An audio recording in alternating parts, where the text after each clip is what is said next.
During this quarantine, I've been on social media a lot more. What else is there to do? You're always online. You're stuck at home. I mean, you can go on walks, but you really can't do anything else.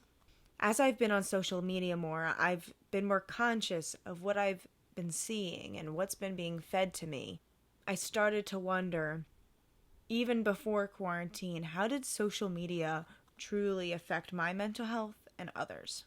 I know I feel like everyone's been in this place, but I know personally I've felt down about myself because one of my posts didn't get enough likes, or I didn't look like how a younger influencer looks with the perfect body and the perfect life.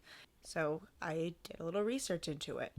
I started to look into different studies about the correlation between social media and mental health. Centerformentalhealth.org from the UK says it is thought that addiction to social media affects around 5% of young people and was recently described as potentially more addictive than alcohol and cigarettes.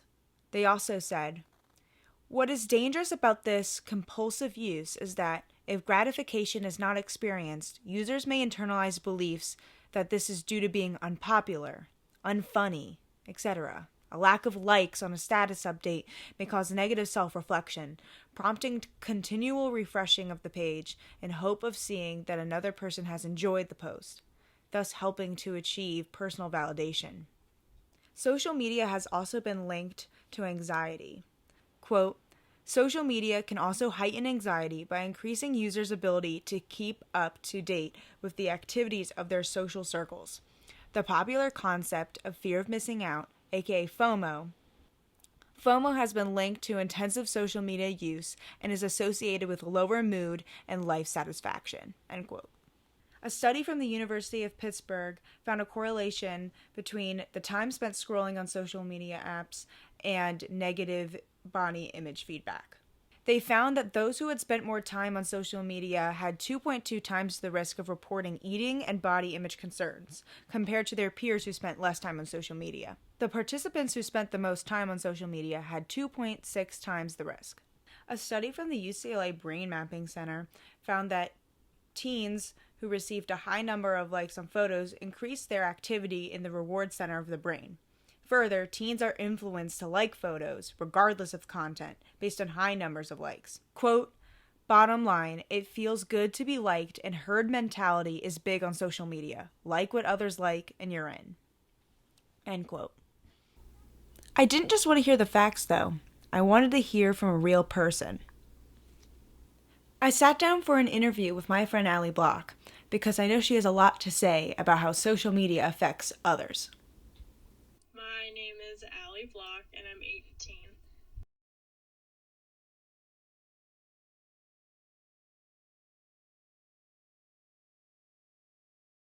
Kylie Jenner or something like that. It's just kind of like the idealized version of who someone can be, or like what kind of life they should lead.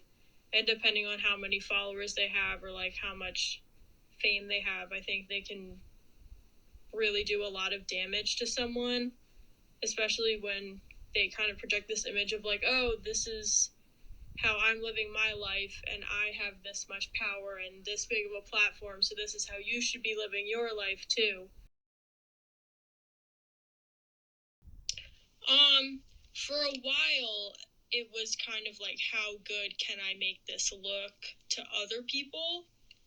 Like, especially when we were first starting high school and middle school, I think it kind of started with like, how aesthetic can this be?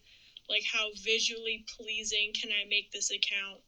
Which is fun at first, but I think that can quickly turn into like hyper obsession, and it's definitely can be detrimental, especially when you're posting pictures of like yourself and you put like all these filters on it to make it look good, but then like it turns into like, oh, why doesn't my body look like that? Why don't I look like that?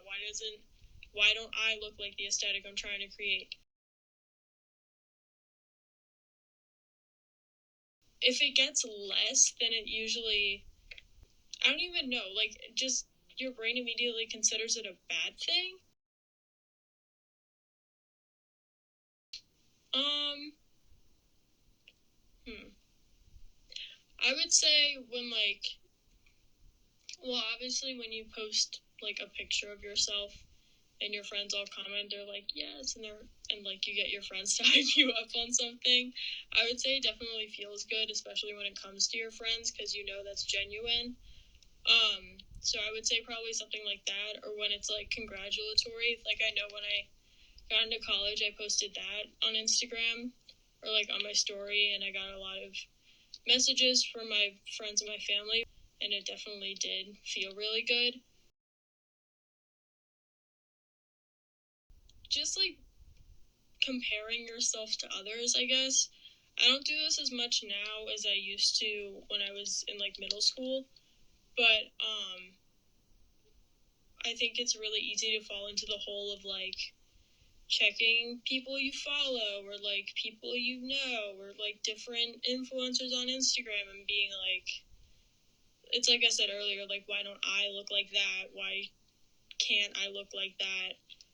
What can I do to make myself look like that? So just that kind of mindset that I think it's easy to fall into.